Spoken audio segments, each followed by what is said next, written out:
Buenos días. Vamos a empezar esta charla, coloquio, sobre las medidas laborales que se están adoptando en estas últimas semanas, principalmente en referencia a la tramitación de los ERTE y las medidas que se están adoptando más concretamente dentro del ámbito del Servicio Público de Empleo Estatal en cuanto a las prestaciones que se están generando y modificando prácticamente de manera constante con las dudas que ello está generando en la tramitación, tanto por parte de las empresas como de los trabajadores. Bien, por una parte, hay que indicar que la situación nos ha desbordado a todos, ha desbordado al sector sanitario, están en primera línea y que todos vemos constantemente en los medios de comunicación, ha desbordado a muchos profesionales, como todos los que me están escuchando ahora mismo, y ha desbordado a algunos sectores del ámbito de la administración pública, como es el caso del Servicio Público de Empleo Estatal, con la tramitación y las gestiones que estamos realizando. Quizá desde fuera no se esté viendo todo el esfuerzo que el personal del organismo está haciendo por sacar adelante esta situación y por permitir que el mayor número de personas cobren el día 10 o incluso, como va a ocurrir este mes, con anterioridad al día 10, ya que la nómina de este mes se pondrá al pago mañana mismo, mañana viernes, por un convenio que ha conseguido el organismo con las entidades financieras para poder adelantar el pago de la nómina y que el cobro se produzca con una semana de antelación. Aparte de eso, hemos reforzado todos los servicios de atención telefónica. Nosotros a día de hoy estamos acudiendo a las oficinas de empleo a trabajar. No tenemos implantado todavía 100% el teletrabajo. Estamos acudiendo sin poder trabajar desde casa, como la mayoría incluso de ustedes pues puedan estar haciendo ahora mismo. Se han aumentado turnos, se está trabajando en horarios intensivos hasta que la propia aplicación se cierra automáticamente porque hay que realizar unos cruces diarios con tesorería y con otros organismos. Les puedo asegurar que el 90% de los empleados están respondiendo a esta llamada. Y que estamos intentando adoptar los mecanismos de automatización para que puedan entrar a cobro todas las prestaciones que sea posible. Sin embargo, la realidad es la que es y no se puede asegurar que para este viernes pues vayan a entrar todas las solicitudes que hemos tenido. Se han adaptado medidas, como sabrán, un buzón express de presentación de presolicitudes, donde las 24 horas primeras tuvimos más de 8.000 presentaciones. Las 24 horas siguientes fueron 15.000 que se sumaron a los 8.000 ya existentes, y en los días sucesivos hemos ido teniendo entre 15 y 20.000 solicitudes al día. Aparte de la presentación de los Excel derivados de los ERTES, de las miles de llamadas telefónicas que estamos recibiendo, en circunstancias normales, la oficina de atención telefónica recibe y atiende en torno a unas 1.200 llamadas al día. Desde antes de la declaración del estado de alarma habíamos triplicado el turno de esta oficina, triplicando por lo tanto, estando en torno a unas 3.600 llamadas atendidas al día, pero que sin embargo no son suficientes para cubrir las más de 15.000 llamadas que estamos recibiendo diariamente y de las que solo podemos atender una mínima parte.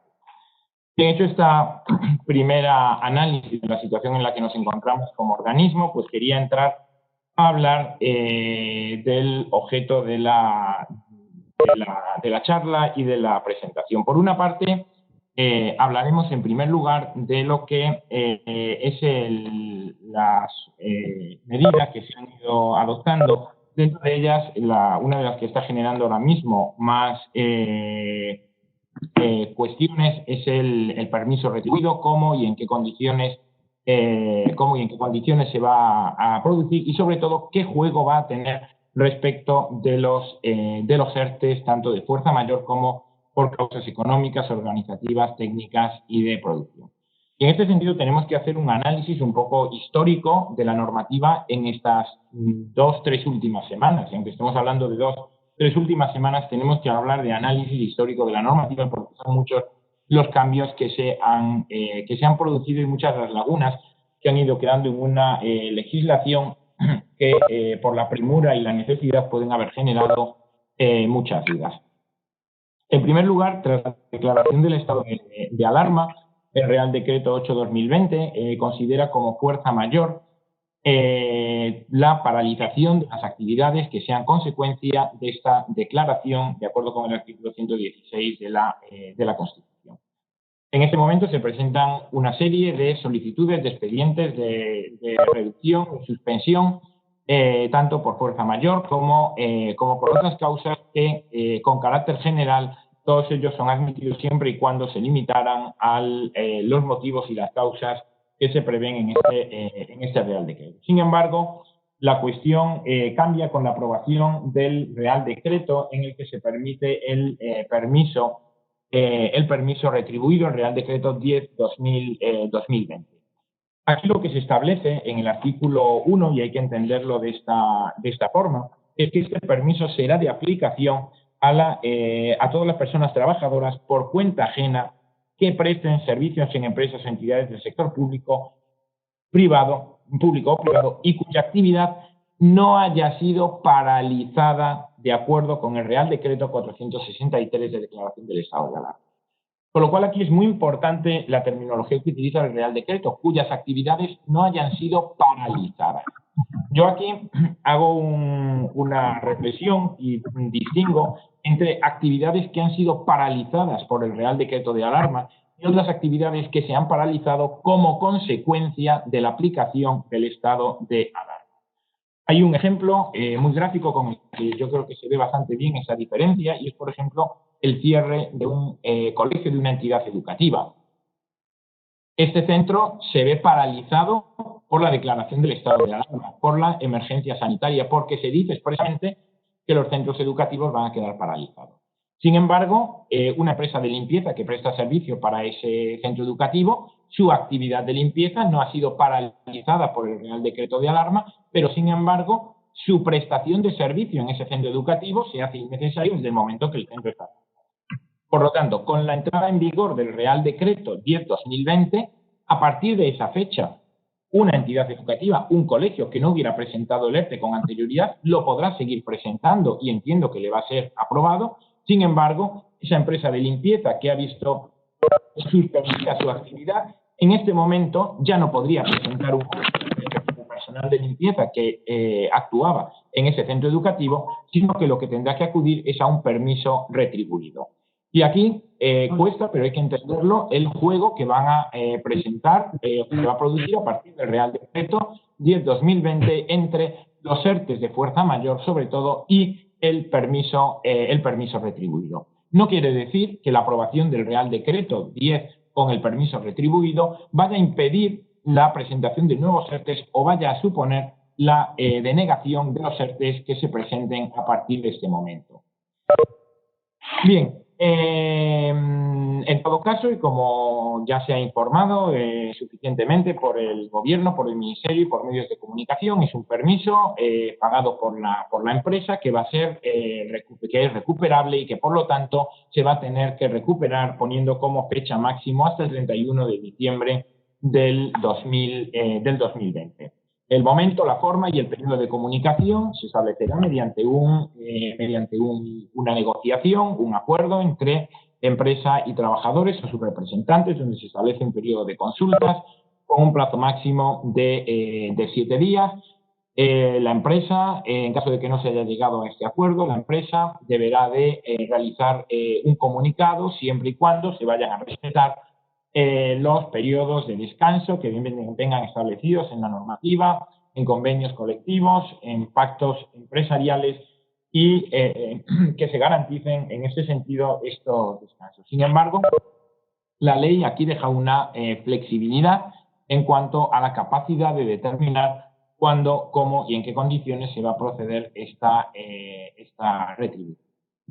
Bien, la adopción de este permiso retribuido, yo creo que la finalidad pues no deja de ser mantener la cobertura económica de los trabajadores que se ven afectados por esta situación que tenemos actualmente, y que se ha decidido que no entren dentro de la cobertura pública, sino que sea una cobertura en la que no vaya a suponer un coste, un perjuicio económico para ninguna de las partes afectadas, ya que si bien la empresa lo está retribuyendo, es una retribución que se va a ver compensada con un trabajo realizado con posterioridad.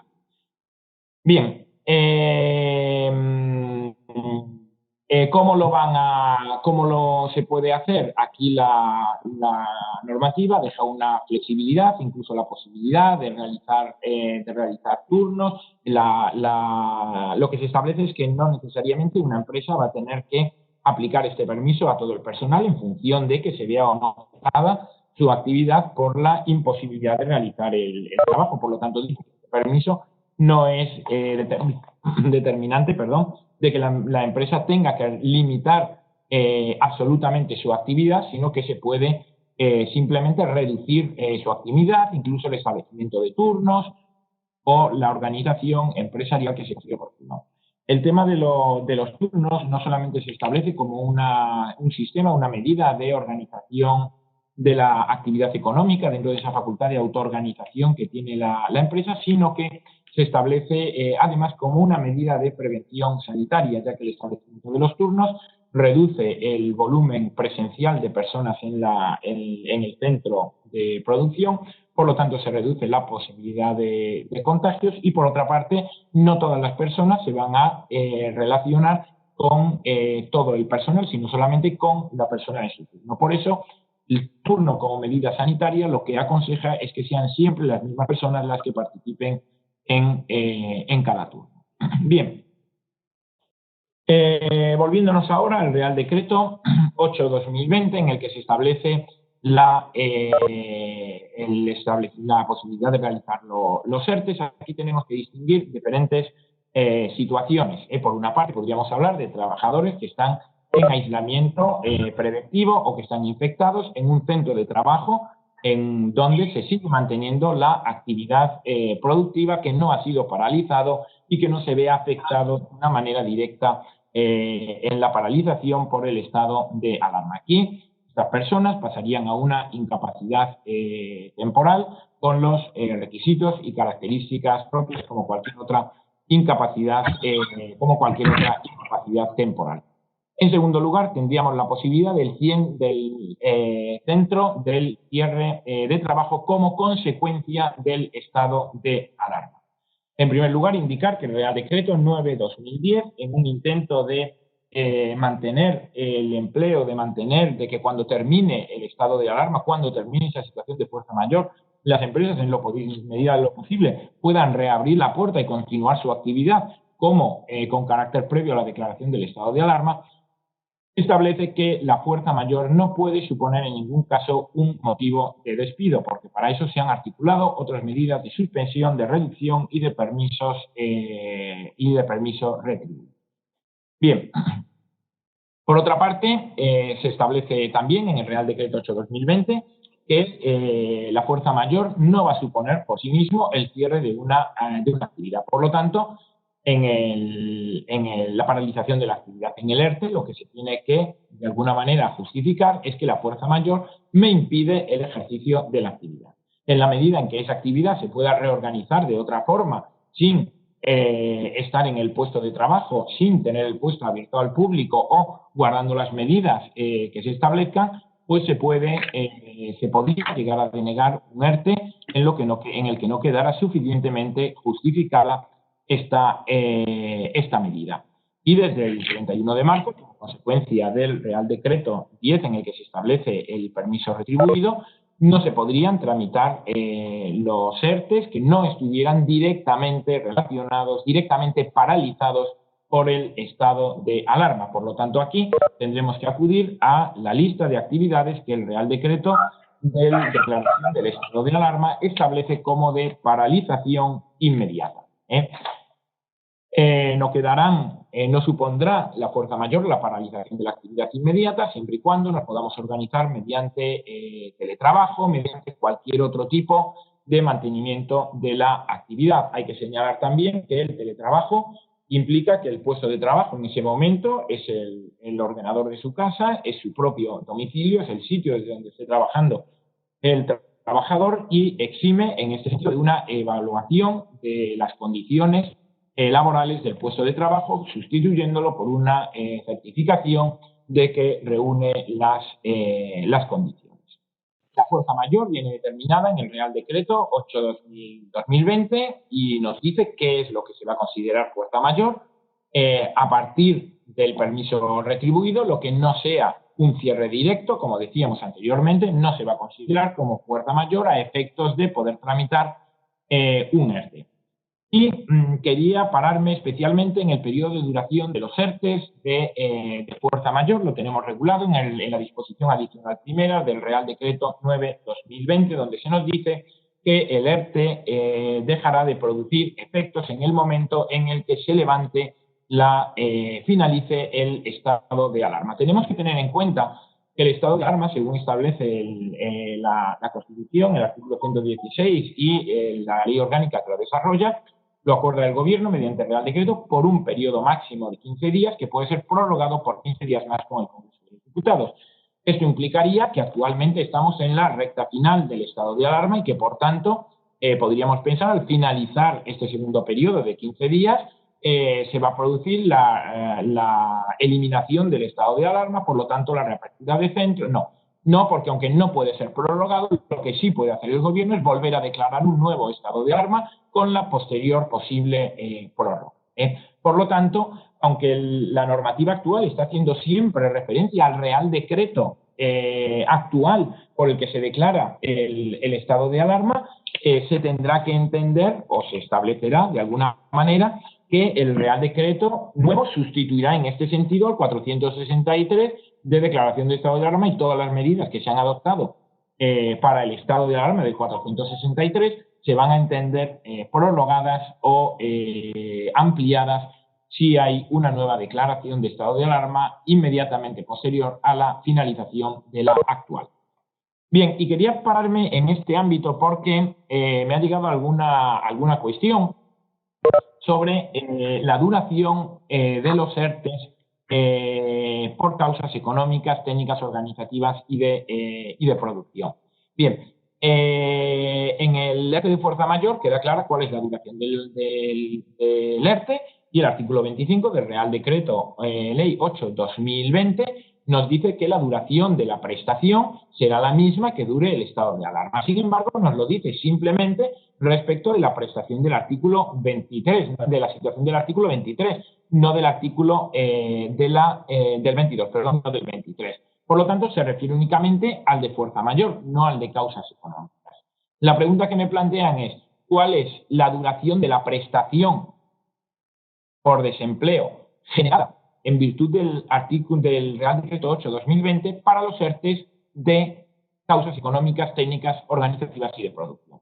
Con una interpretación literal, exhaustiva y limitada a lo que son los preceptos legales que actualmente tenemos, no tendría un periodo máximo de duración más allá de los 2 años que pudiera tener en su caso de acuerdo con la Ley General de la Seguridad Social. Sin embargo, esto evidentemente no va a ser así.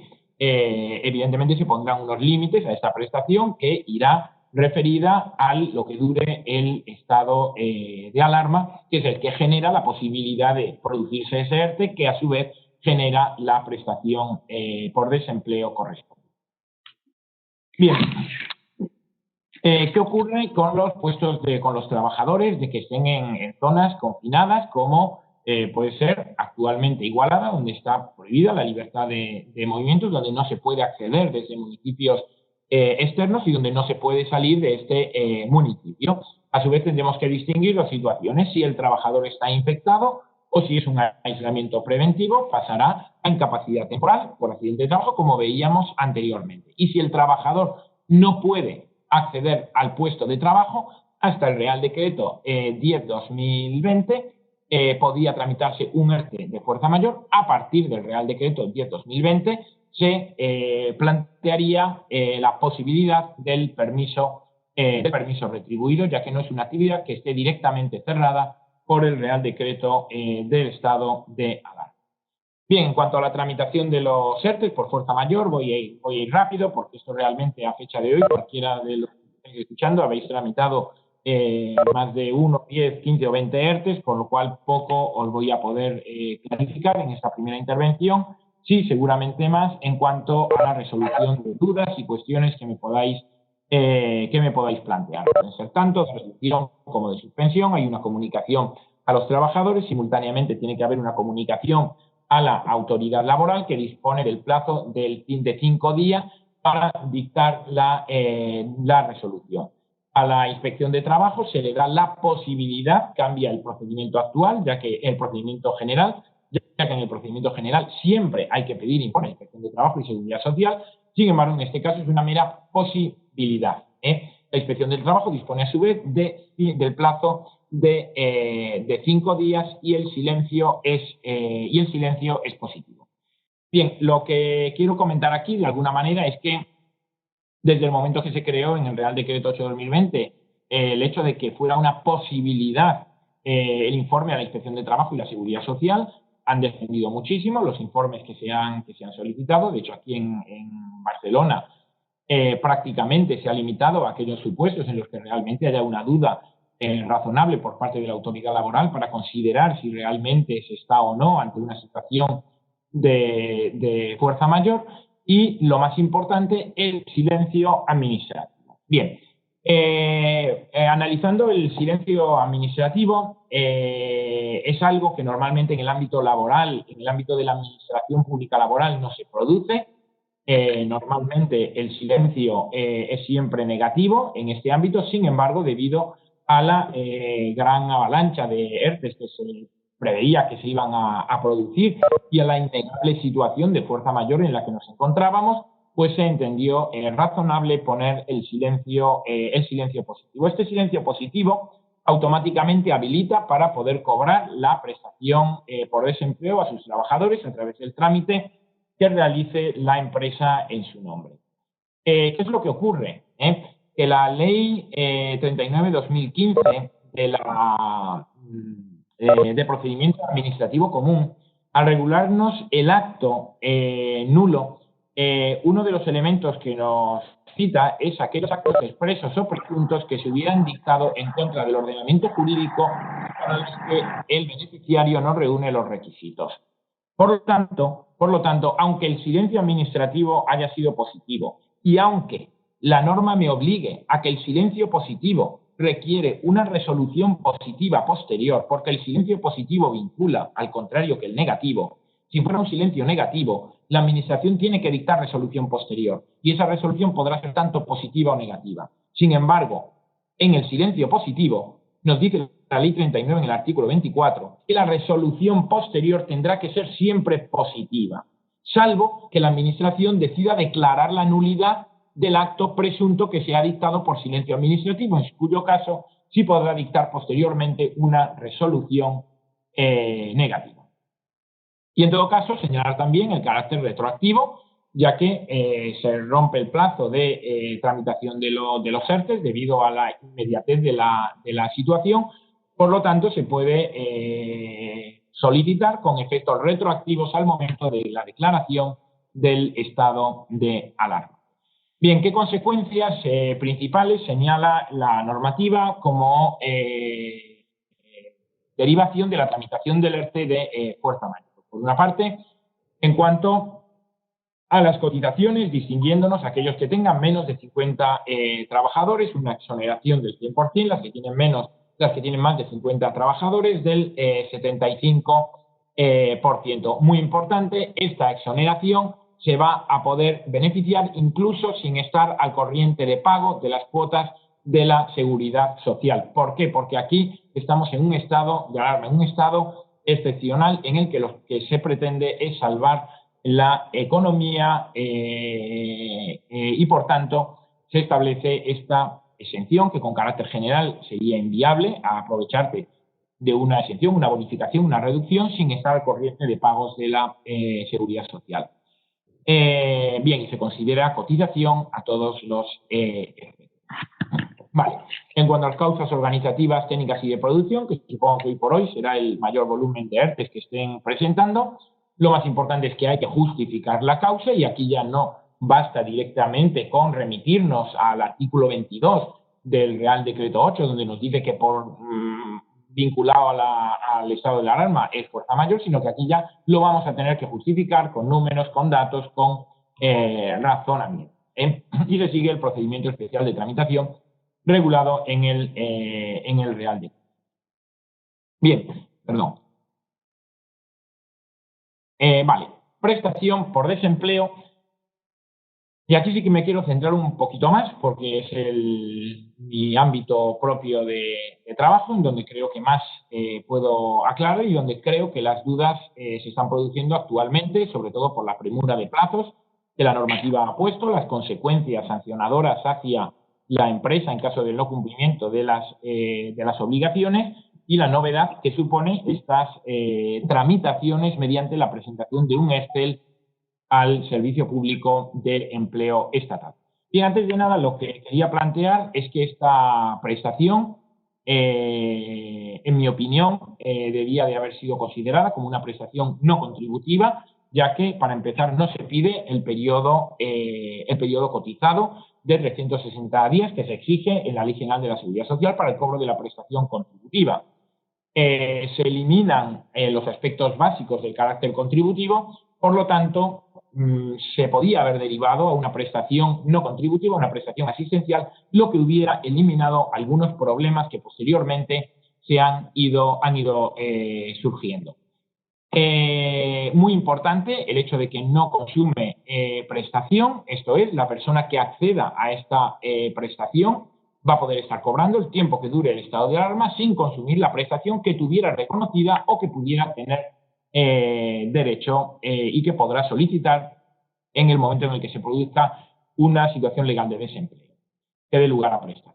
Bien, aquí esto está mal, importe único sin tener en cuenta hijos a cargo, está mal, esto era en un borrador de normativa que había salido anteriormente. Actualmente sí se van a mantener los tramos de los hijos a cargo, se va a pagar los mismos importes que si fuera una prestación contributiva ordinaria y por lo tanto se respeta el importe, el límite de un hijo y el límite de los dos hijos. Aquí está surgiendo una pregunta muy reiterada en estos últimos días, que es cómo vamos a tener nosotros constancia, conocimiento de que esta persona tiene hijos para poder pagar la prestación con estos límites. Bueno, en primer lugar, respecto de todas aquellas personas que ya hubieran estado cobrando prestación contributiva por desempleo o asistencial y nos hubieran aportado los hijos a cargo, es una información que ya tenemos, que podemos actualizar sin ningún problema porque nos consta el año de nacimiento, por lo tanto ahí en un 90% se podrá ajustar. Y respecto de quienes no hubieran cobrado prestación por desempleo, en el Excel no hemos puesto la indicación de que haga constarse los hijos a cargo, sino que es una información que nosotros posteriormente pediremos para regularizar la prestación. ¿Por qué no se ha pedido? Porque el hecho de una declaración de la empresa donde nos diga que esta persona tiene un hijo a cargo, que por edad, por ingreso se le va a considerar como hijo a cargo, suponía una complejidad adicional al trabajo que ya se está pidiendo, al esfuerzo que se está pidiendo a las empresas. Lo importante que nos planteamos hoy por hoy desde el Servicio Público de Empleo Estatal es agilizar la tramitación y agilizar el cobro. Es cierto que esta agilización va a producir errores en la tramitación, no solamente como el tema de que en algunos casos de entrada no se ponga al hijo a cargo, sino otro tipo de errores que luego habrá que ir puliendo y habrá que ir regularizando por medio de información que vayamos solicitando y controles que vayamos realizando cuando todo esto.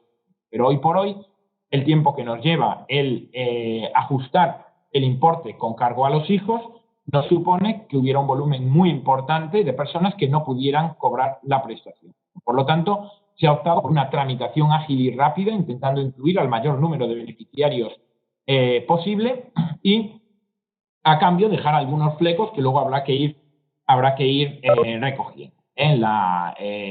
Como modo indicativo, pues me comentaban esta mañana desde la autoridad laboral que en Barcelona, a fecha de hoy, hay más de 400.000 trabajadores afectados por ERTEs de fuerza mayor que ya se han presentado y que están pendientes del cobro de la prestación por desempleo. Entonces, de lo que se trata es de que todas estas familias puedan cobrar lo antes posible. Bien, se establece una tramitación automática por el empresario mediante la presentación telemática de un Excel facilitado por el SEPE. Un Excel que está trayendo muchísima duda, muchísimo problema y muchísimo incidencia a la hora del reenvío. Bien, aquí lo que quiero explicar es que se ha optado por esta especie de solicitud genérica para hacer posible estos 400.000 desempleados nuevos por fuerza mayor que tenemos en la provincia de Barcelona puedan cobrar lo antes posible. Antes de que se decretara el estado de alarma, yo procedí al cierre de las oficinas de empleo al público, lo que nos supuso una reducción de la tramitación efectiva, ya que la cita previa seguía abierta y que nosotros mismos llamábamos a los usuarios para hacer la gestión que ellos iban a hacer presencialmente. Sin embargo, era imposible con menos de 600 personas que tenemos en la provincia de Barcelona trabajando en el Servicio Público de Empleo Estatal, gestionar las 400.000 nuevas solicitudes que tenemos a fecha de hoy. Esto se reproducía en todas las provincias españolas hasta los límites del conjunto nacional. Por eso, la Dirección General del SEPE y la Subdirección de Prestaciones vieron necesario hacer un procedimiento más ágil en el que, contando con la colaboración de las empresas y de los profesionales, como todos ustedes, pues se pudiera ajustar al máximo posible el número de beneficiarios en un tiempo razonable. Se piden los datos esenciales para poder tramitar la prestación. Hay especialmente un campo que nos están preguntando cientos de veces al día, que es el campo de número de ERTE. ¿Por qué? Porque al ser el silencio positivo, nos encontramos en muchos casos que están solicitando las prestaciones, que están presentando la solicitud única de la prestación sin tener realmente reconocido y aprobado el ERTE de forma expresa. Por lo tanto, no tienen número de ERTE. Quiero decir, en primer lugar, que este campo no es un campo obligatorio, que nos lo pueden mandar sin cumplimentar este campo y que en caso de que lo quieran cumplimentar, si no tienen número de ERTE, me pueden utilizar varias opciones. O bien el número de identificación que se le ha dado cuando lo han presentado, o bien rellenar este campo con 4 ceros consecutivos, la barra del 7 y un 20. 0000 barra 20. Porque esta es la clave que nosotros utilizamos para mecanizar en nuestro sistema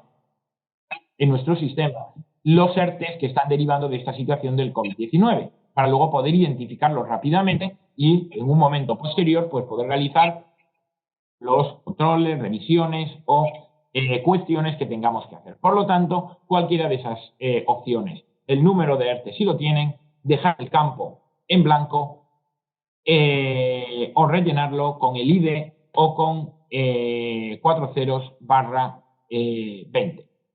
Distinto es a la hora de grabar el certificado de empresa. A la hora de grabar el certificado de empresa se ha encontrado con que, y seguramente les habrá pasado a algunos de ustedes, que no han podido, les ha dado problemas el campo de número de ERTE. Lo mismo. ¿Por qué ha dado problemas? Porque no estaba previsto el sistema para la cantidad de ERTEs que se están produciendo actualmente, donde hay ERTEs que se están dictando con el mismo número. Porque problemas informáticos, ha habido que modificar todos los sistemas informáticos y en algunos casos se están dando problemas. Entonces, lo mismo, intenten rellenarlo con los 4 ceros barra 20, con el número de ID o el número si ya lo tienen. No es esencial ese campo, en el caso del certificado de empresa sí es obligatorio, pero no es esencial. Por lo tanto, rellénenlo de la manera en que consigan que se pueda remitir el certificado. Bien, y muy importante, el trabajador tiene que estar incluido antes del 18 de marzo, que nos estamos encontrando empresas con trabajadores que se les ha dado de alta con posibilidad de sospecha, con la única finalidad de poderlo incluir en el ERTE, ¿eh? Y por lo tanto poder acceder a la prestación por desempleo. Bien, la prestación por desempleo en todo lo no regulado en este Real Decreto, en el Ley, en el 8/2020, se remite al Tesoro Superior Adicional de la Seguridad Social. La base reguladora será el 70% y la fecha de efecto será la del hecho causante, salvo lo establecido en el artículo 23 en cuanto a la fecha de la medida de la adopción o posterior. Bien, y pasamos ahora a analizar brevemente los dos subsidios por desempleo creados en el último Real Decreto, en el 11/2020. Bien, son dos medidas para cubrir dos colectivos que inicialmente habían quedado fuera del ámbito de protección en el Real Decreto Ley 8/2020. Por una parte, el subsidio extraordinario de empleadas de hogar y por otra parte para la finalización de contratos temporales que no tuvieran derecho a ninguna otra prestación. Bien, en primer lugar, en cuanto al subsidio extraordinario de empleadas de hogar, lo que se pide es que sea una persona que esté de alta antes del estado de alarma en este régimen, que haya visto reducida o eliminada su actividad, suspendida o total o parcialmente sus servicios por causa ajena a su voluntad, por causa ajena al estado de alarma, las limitaciones que se han puesto o a que para quien esté prestando el servicio pues haya querido prescindir de esta persona durante un tiempo. También para los supuestos en los que se hubiera producido la extinción de la situación. Bien, en primer lugar, ¿cómo se va a justificar el hecho causante? Mediante una declaración responsable. La declaración responsable es una figura regulada actualmente en la Ley 39/2015, anteriormente en la Ley 30/92, donde que cada vez se está utilizando más en el ámbito de la administración pública, en el ámbito de las prestaciones. Lo usábamos ya anteriormente de esta situación, como por ejemplo en la comunicación de rentas, comunicación anual de rentas, de los subsidios de más de 55 años, y en otros muchos supuestos en los que lo que hace el beneficiario es hacer una declaración responsable, que llama la ley, una declaración jurada, en donde acredita que se ha producido esa situación. Bien, de acuerdo con la base del procedimiento en el que actualmente nos movemos, que es un procedimiento esencialmente declarativo, lo va a dar por válido el Servicio Público de Empleo Estatal sin perjuicio de las posteriores comprobaciones que pueda realizar y sin perjuicio de que la responsabilidad de cualquier error que se hubiera producido en el mismo vaya a ser asumido por quien ha hecho esta declaración responsable. Bien, también se podría justificar mediante la presentación de carta de despido respecto de la familia o el hogar en el que estuviera prestando su servicio.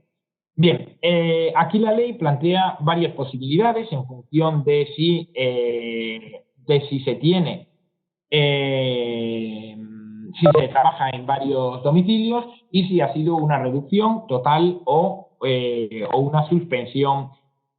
Por lo tanto, lo que nos dice es que se va a retribuir, se va a compensar el subsidio, la cuantía va a ser lo que resulte de aplicar la base reguladora el tanto por ciento que se indica, que es un 70%, que es el mismo que se establece para la prestación regulada en el 8/2020 que acabamos de ver anterior. Como base reguladora se va a tomar la del mes inmediatamente anterior y si está trabajando en más de un domicilio, lo que se va a hacer es se va a calcular esta cuantía por cada uno de los domicilios y luego se va a sumar. Bien, como si está en varios domicilios no está al 100% en cada uno de ellos, después de aplicarle el 70% a la base reguladora, se le aplicará el tanto por ciento de jornada que esté realizando en cada domicilio para después poder sumar estos 4% y determinar el importe exacto a que se va a ver beneficiado por el subsidio. En ningún caso, la suma de estas parcialidades o la suma del subsidio más la suma de lo que mantuviera en activo puede superar el salario mínimo interprofesional. Si se ha producido una reducción simplemente y está solamente en un domicilio, se calculará el 70% de la base reguladora de la base de cotización del mes anterior y sobre este importe se le aplicará el tanto por ciento de reducción a que se haya visto sometido. Ese subsidio se va a cobrar por meses hasta que finalice la situación actual de estado de alarma. Bien, ¿desde cuándo se va a poder empezar a tramitar el subsidio? Actualmente este subsidio todavía no está, la ley nos dice que cuando, bueno, la normativa, el Real Decreto Ley nos dice que se podrá tramitar cuando el SEPE cuente con los instrumentos de gestión preparados para ello. Inicialmente en un primer borrador se había incluido que la solicitud iba a poder ser a partir de los 10 días o de los 20 días o tal, pero al final se optó por no poner una fecha y lo que se está haciendo a día de hoy es admitir las solicitudes por el buzón express que nos están llegando y cuando ya tengamos un procedimiento de gestión acordado, pues entonces ya se les dará trámite y empezarán a cobrarlo. El hecho de que la ley nos diga que no se podrán presentar con anterioridad a la acta, lo que pretende es no generar una falsa expectativa a quien hoy presente una solicitud a través del buzón de solicitud de presolicitudes express. El hecho de que lo presente no le está generando de momento ninguna viabilidad en el cobro para el día 10 del mes que viene, porque hasta que el SEPE no cuente con los instrumentos de gestión no podrá empezar a tramitarlo. Y en todo caso nos dice que es compatible con el trabajo en domicilios a tiempo parcial, como ya hemos visto anteriormente, y que es incompatible con otros tipos de subsidios, ayudas que puedan ser equivalentes o sustitutorias del mismo siempre que supere el importe del salario mínimo profesional. Y por último, con la misma limitación en cuanto a su tramitación y gestión, en cuanto a los medios de que dispone el SEPE, tenemos que hablar del subsidio de fin de contrato. Se está refiriendo a contratos temporales en el artículo 33 del Real Decreto Ley 11/2020 y está diseñado para dar cobertura a aquellas personas que se vean en una situación de desempleo, que no hayan sido incorporadas en ERTE y que no tengan periodo mínimo cotizado como para cobrar una prestación contributiva por desempleo. Lo que se pide no deja de ser un subsidio de inferior cotización, similar al que ya teníamos, en el que se modifican los requisitos que se van a exigir. Por una parte, se pide que al menos haya tenido una cotización de 2 meses de duración para poder tener derecho al subsidio, que se haya extinguido tras la declaración del estado de alarma, y aquí da lo mismo el motivo por el que se haya producido la extinción, salvo la baja voluntaria, bien haya sido por finalización del contrato, por un despido, por lo que sea. La causa la deja abierta, por lo tanto está dando una cobertura amplia a un conjunto muy importante de personas que se hubieran quedado sin ninguna cobertura pública.